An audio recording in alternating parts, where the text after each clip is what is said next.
어떤 신혼부부가 자기들의 힘으로는 정말 구하기 어려운 아주 값비싼 그러한 인기 쇼의 입장권을 갑자기 우편으로 받게 됩니다. 봉투에 함께 그 티켓 옆에 쪽지가 있는데 그 쪽지에 딱 한마디가 적혀져 있었습니다. 누가 보냈나 알아맞혀 보세요. 이렇게 적혀 있는 거예요. 아무리 생각을 해도 알아맞힐 수가 없는 겁니다. 근데 그 입장 티켓 날이 돼서 어쨌든 티켓이 생겼으니까 공연을 보러 가서 아주 행복한 시간을 보냈습니다. 그리고 밤늦게 집에 딱 돌아왔습니다. 근데 돌아와 보니까 집안이 난리가 난 거예요. 값비싼 것들은 다 사라졌고요. 부엌 끝에 쪽지가 탁 놓여 있는데 그 쪽지에 또 한마디가 적혀 있습니다. 이제 내가 누군지 알겠지요? 지금 알아듣고 계신 겁니까? 악한 영의 역사가 자주 이런 식입니다. 우리에게 뭔가를 주는 것 같지만 뒤에서 뒤통수를 치는 거죠. 이런 일들이 굉장히 많이 일어납니다. 여러분 혹시 사시면서 함정에 빠져본 적이 있으십니까? 함정에 빠지면 자기가 가던 길을 일단 못 가게 됩니다. 그리고 함정에 빠지면 빠져있는 동안 어두움 가운데 있는 것뿐만 아니라 어려움을 계속 겪게 됩니다. 우리의 인생의 삶에 있어서 함정에 빠지면 내가 가는 길을 절대 갈 수 없을 뿐더러 그리고 어려움을 계속 겪게 되어 있다라는 사실이지요. 좋은 명품일수록 짝퉁이 있게 마련이고요. 중요한 일일수록 함정에 빠질 위험이 큽니다. 오늘 본문에 등장하는 우리가 잘 아는 믿음의 조상이라고 하는 그 아브라함의 모습을 오늘 살펴보면서 그 믿음 정말 중요하고 어느 정도로 중요하냐면 그 믿음은 그 하나님을 영접하는 것이고 우리로 하여금 구원을 받게 하는 것이고요.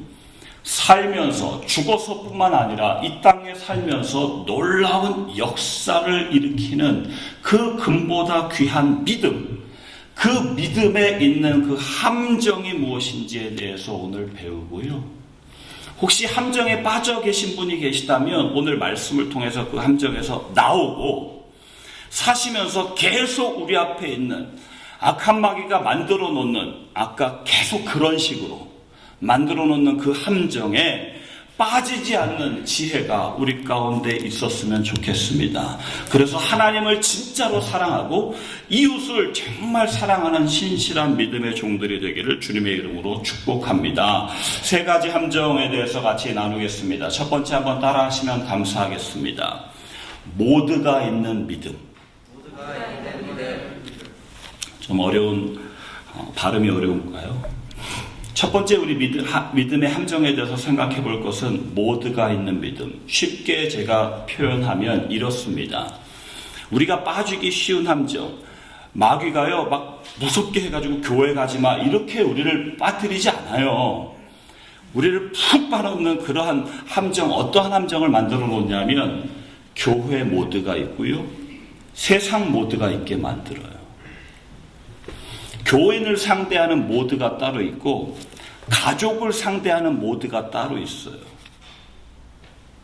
모드가 딱 있게 만듭니다. 이분화시켜서 이렇게 이중적인 믿음을 갖게 만듭니다. 겉으로 볼 때는 믿음이 있다니까요. 아예 안 믿는 것보다도 참 위험한 게 나는 믿음이 있다라고 생각하게 만든다는 것. 그게 함정입니다. 속과 겉이 다른. 그런데 이렇게 이분화하고 이중적인 믿음의 그 의미를 잘 새겨야만 합니다. 이를테면 가정 모두가 있고 교회 모두가 있다, 이게 이중적이다 해서 그것을 오해하시는 분이 어떤 분 이런 분 계셨어요. 집에서 옷을 가족들 앞에서 편안하게 입으니까 교회에서도 편안하게 입어야지 하나가 돼요. 이게 그러니까 따로따로 입으면 안 돼. 그래서 옷을 가족 만날 때 입는 옷하고 교인들 만날 때 입는 옷하고 똑같이 입는 그 말을 하는 게 아닙니다. 먹는 것도 그렇고 그런 외형적인 것을 말함이 아닙니다. 우리의 마음을 이야기하는 거거든요. 그래서 오늘 아브라함의 마음, 어떠한 마음인가를 살펴보려고 합니다.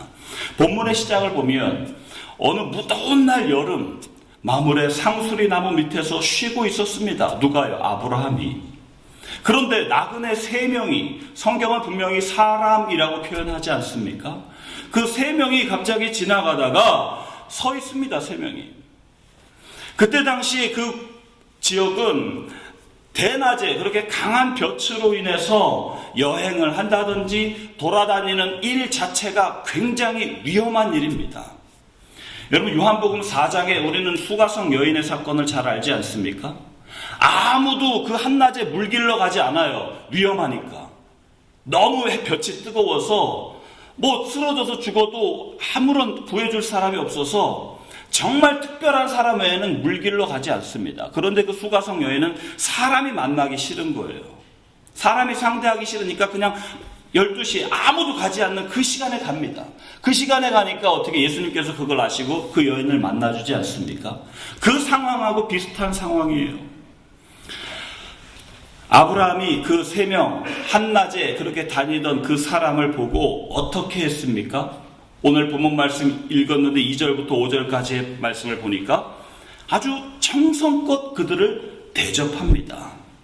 어떤 분은 아브라함이 아주 영안이 밝아서 그들이 하나님의 사람이고 천사이고 이걸 알아가지고 그랬다고. 그렇지 않아요. 성경은 그 부분에 대해서 아브라함이 그들이 천사이거나 하나님이 보낸 사람이거나 그걸 알아채고 눈치챘다라는 그런 기록이 없습니다. 앞뒤 정황상으로 봐도 그런 게 없어요.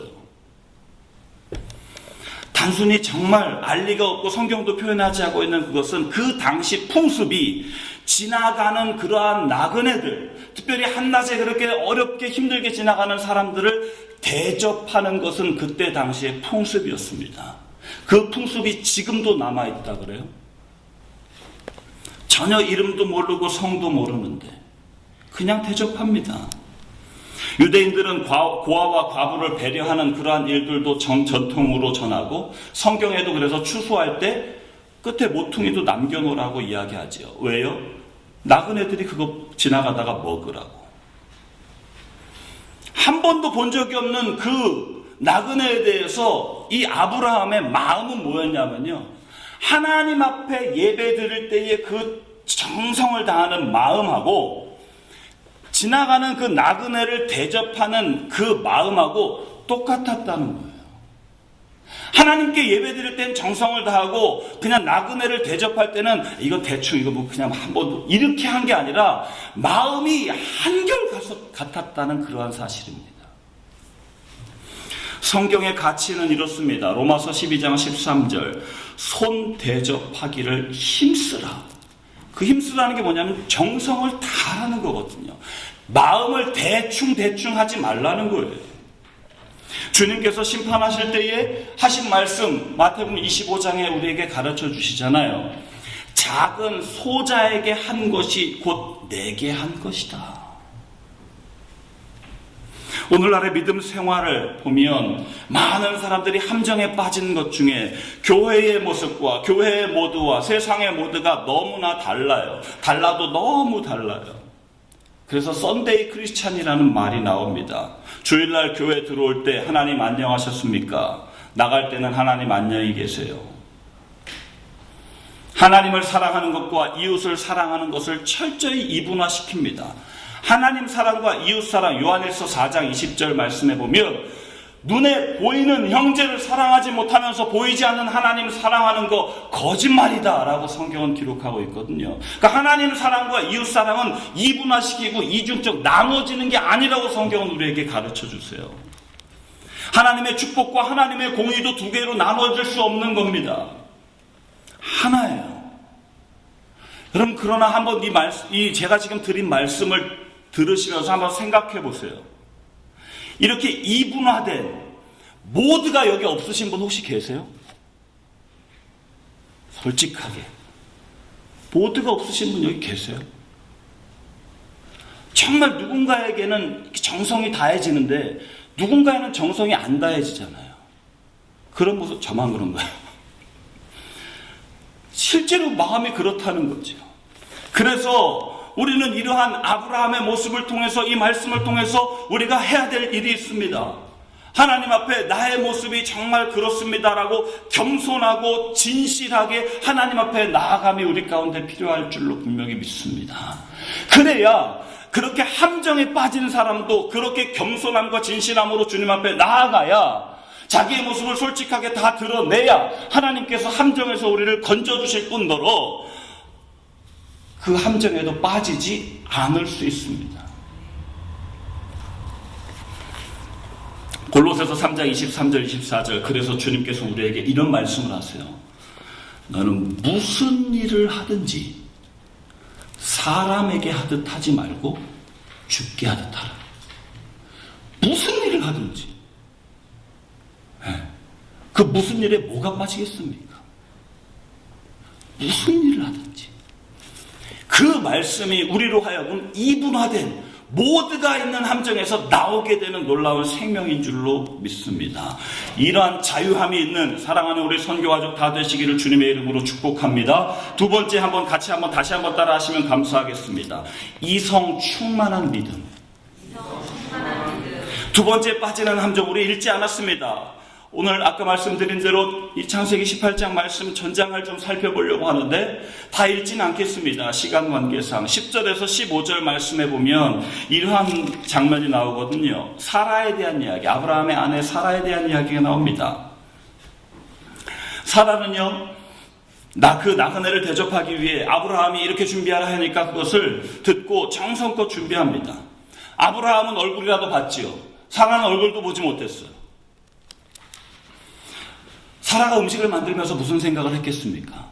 도대체 누구길래 내 남편이 이렇게 급히 음식을 잘 만들라고 그랬을까?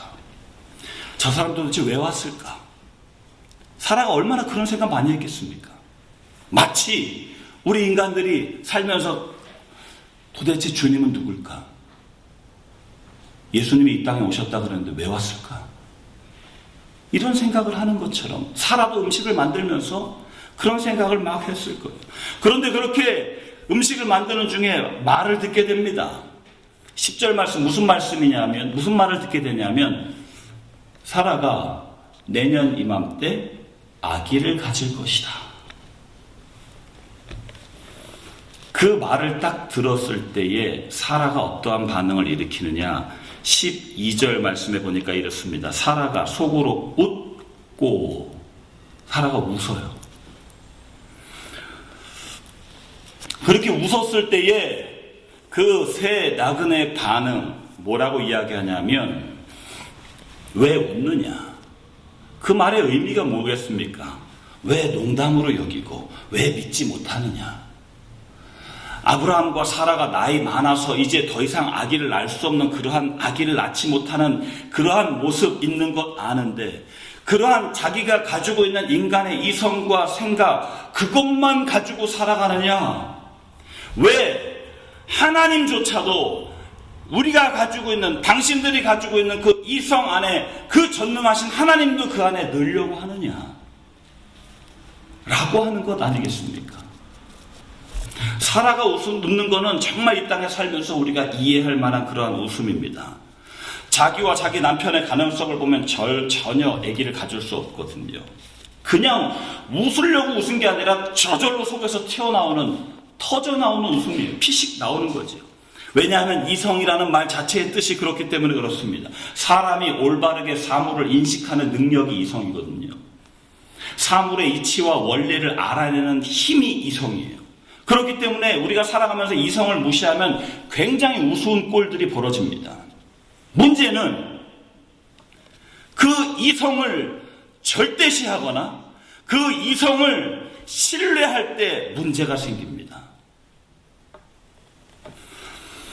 여러분, 우리의 인간의 이성은요, 이성적으로 살아가야 되지만 이성을 절대시하고 이성을 정말 100% 신뢰할 만한 것이 못 됩니다. 왜냐하면 너무나도 연약하고 보잘것없기 때문에. 우리 인생은 그렇지 않습니까? 우리의 육신 생각만 연약합니까? 얼마나 우리의 생각이 연약한 것뿐만 아니라 우리 육신도 연약하고요. 한치 앞을 모르는 게 우리의 인생 아니겠습니까? 여러분, 다음 주에 내 인생이 어떻게 될지 이 자리에 아시는 분 계세요? 나의 이성으로 올바르게 사실을 인식하는 그러한 능력으로 내가 내일은, 내가 다음 주는 내가 이렇게 할 거야. 우리가 계획은 할 수 있지만 그것에 대해서 확실하게 보장할 수 있는 분이 이 자리에 계십니까? 없어요. 그 누구도 없어요. 그 연약한 나의 이성 안에 하나님을 넣으려고 하니까 문제가 생기더라는 거지요. 우리 인생이 얼마나 연약한지 제가 지난주에 우리 황 목사 설교하신 우리 황 목사랑 그리고 우리 김환중 목사님이랑 우리 박정은 목사 새로 와서 같이 인사도 할 겸해서 4시 식사를 하는 기회가 있었습니다. 근데 식사하는데 갑자기 김환중 목사가 식은땀을 흘려서 왜 그러시냐니까 감자탕을 드시다가 이게 뼈가 목에 걸리신 거예요. 그래서 식사 시작하는데 다 먹지도 조금 먹다가 그냥 바로 응급실에 가가지고요. 엑스레이를 찍어보니까 뼈가 목에 탁 걸려 있어요. 빼지도 못하고 생기지도 못하고.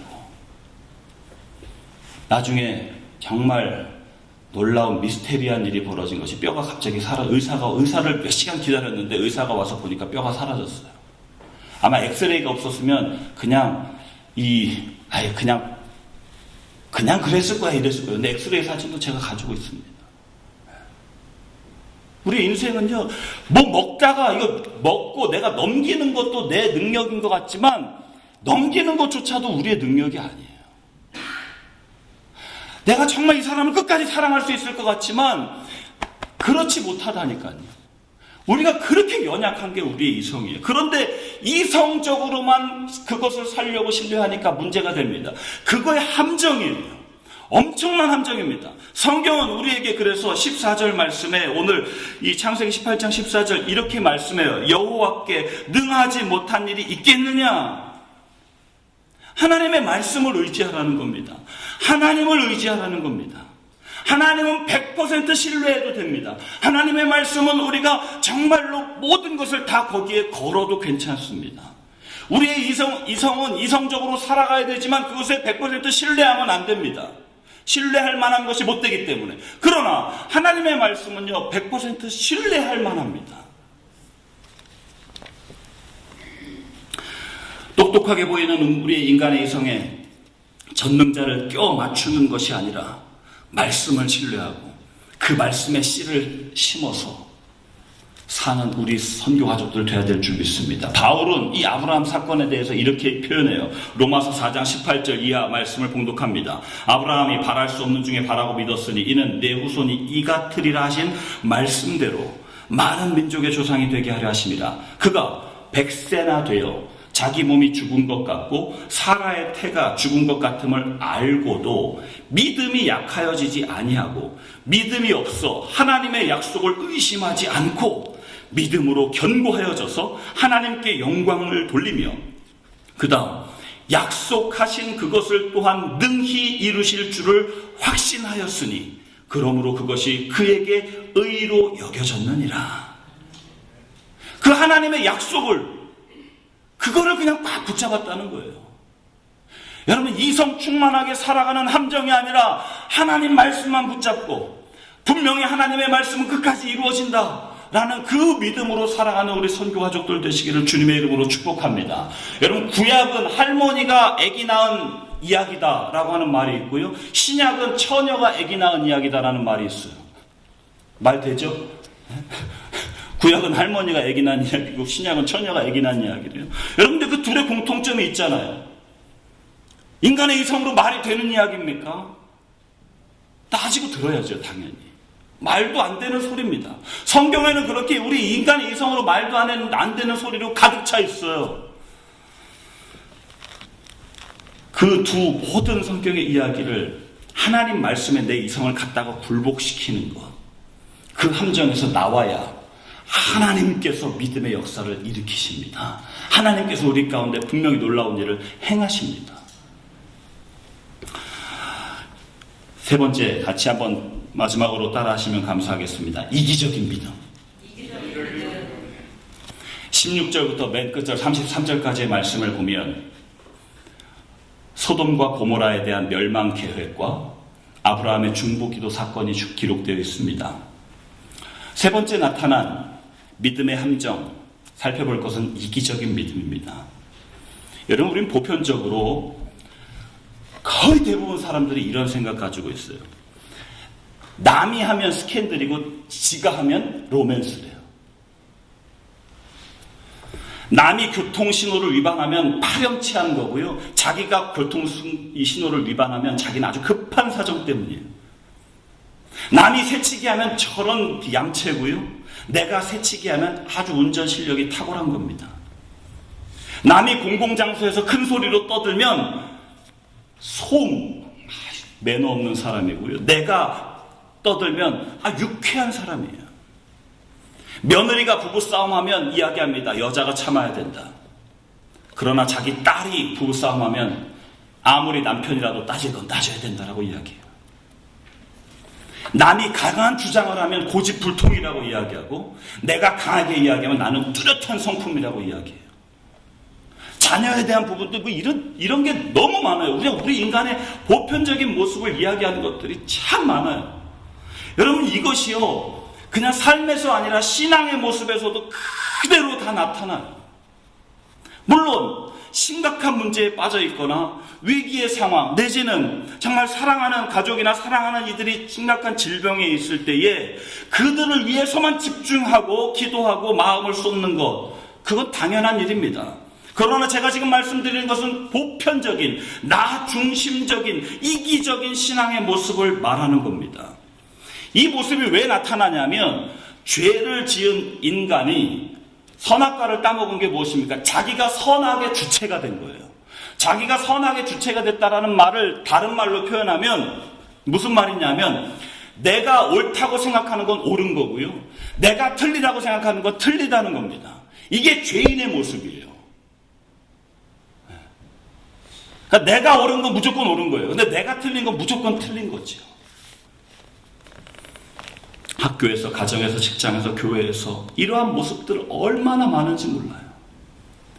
매스컴에서 막 젊은 여자들이 막 요즘에 걸그룹 막 똥꼬 반지 같은 거 입고 막 이상한 춤을 추고 그러면 다 신나가지고 막 남자들도 아저씨들도 뭐 침을 흘리고 그럽니다. 그런데 막상 자기 딸이나 자기 가족에 누가 그러면요, 막 다리 몽둥이를 부러뜨리려고 그래요. 이게 죄인된 모습에 아주 적나라한 모습이 잘 나타나 있는 모습이에요. 여러분, 교회에서도 마찬가지고 우리 모든 삶에서 그래요. 다 자기가 중심이에요. 내가 생각한 게 옳아요. 사사기가 뭡니까? 사사기의 맨 끝에 사사기의 결론. 하나님도 없고 왕도 없고 그냥 완전히 이 분열시대의 사사기의 역사는 다 사람들이 각기 자기 소견에 좋은 대로 행하였더라. 자기 소견에 옳은 게 옳은 걸로 그냥 행하는 게 사사기의 역사예요. 여러분, 오늘 본문에 읽진 않았는데 그 16절 이하의 그 소돔과 고모라 이 사건을 통해서 하나님께서 아브라함을 통해서 우리에게 말씀하시고자 하시는 그 진의 진짜 뜻을 한번 살펴보면요, 아브라함과 롯의 관계는 여러분 잘 아십니다. 롯은 나이가 한참 어린 조카였어요. 하나님께서 땅을 선택하라고 했을 때에 어떻게 해요? 나이가 한참 어린 롯은요, 정말 좋은 땅을 먼저 선택해서 가버립니다. 자기가 먼저 선택해서 가는 충분히 미워할 만한 대상이었습니다.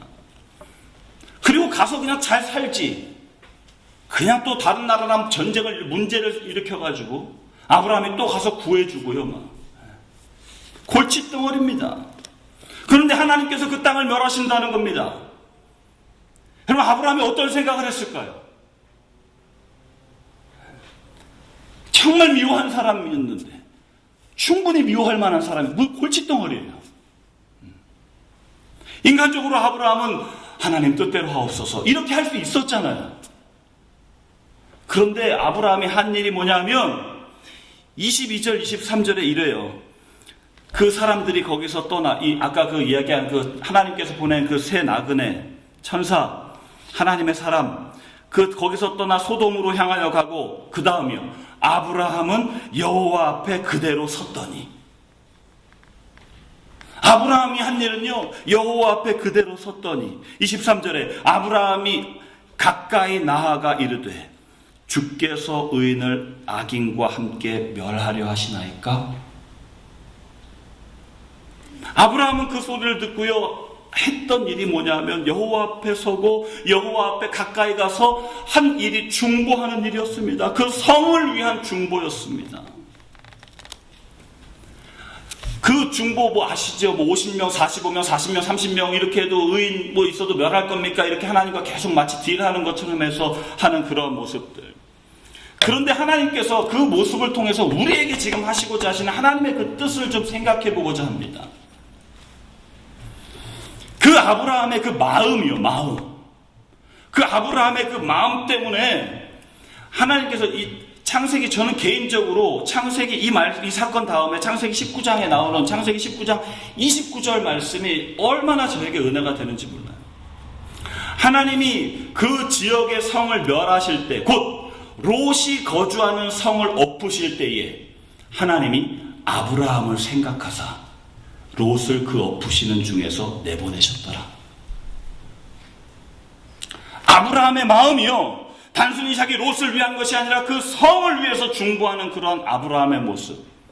아브라함은 그냥 인간적으로 하나님 뜻대로 하옵소서 하고 그냥 넘어가도 될 뻔한 그러한 일인데, 하나님께서 보시는 마음 아니겠습니까? 하나님의 마음 아니겠습니까? 오늘 현악군이 찬양한 것처럼 정말 십자가의 길은 내가 희생하고 내가 손해보는 것 같은 그 길. 근데 예수님이 그 길 가셨기 때문에 그 마음을 우리 가운데 부어주시니까, 아브라함에게 부어주시니까, 아브라함이 그 희생하며 사랑으로 중보하는 그 마음 부으시는 것에 순종한 게 바로 이 중보예요. 그것에 순종한 게 중보입니다. 그렇게 그 마음 가운데 순종하니까 하나님께서 일으키신 역사가 뭐예요? 아브라함을 생각하사 롯을 구해내세요. 그 마음을 보시고 롯을 구해내신다니까요. 이러한 중보의 역사가 우리 선교교회 개인과 가정과 우리 교회에 있게 되기를 주님의 이름으로 축복합니다. 너무 중요합니다. 그래서 여러분 개인도 가정도 말이에요. 하나님께서 우리들을 생각하사 우리의 가정들에 있는 모든 사람을 구해내시는 그런 역사들이요. 말씀을 정리하면서 한 주간 동안 새벽마다 저녁마다 찬양 계속 찬양을 새벽에도 불렀는데 부를 때마다 이렇게 은혜가 되는 찬양이 있어요. 내 주를 가까이 하게 하면, 내 주를 가까이 내 주를 가까이 하게 하면 십자가 짐 같은 고생이나 내 일생 소원은 늘 찬송하면서 주께 더 나가기 원합니다. 3절 천성에 가는 길 험하여 생명길 되나니 은혜로다. 생명길 되나니 은혜로다. 내 일생 소원은 늘 찬송하면서 주를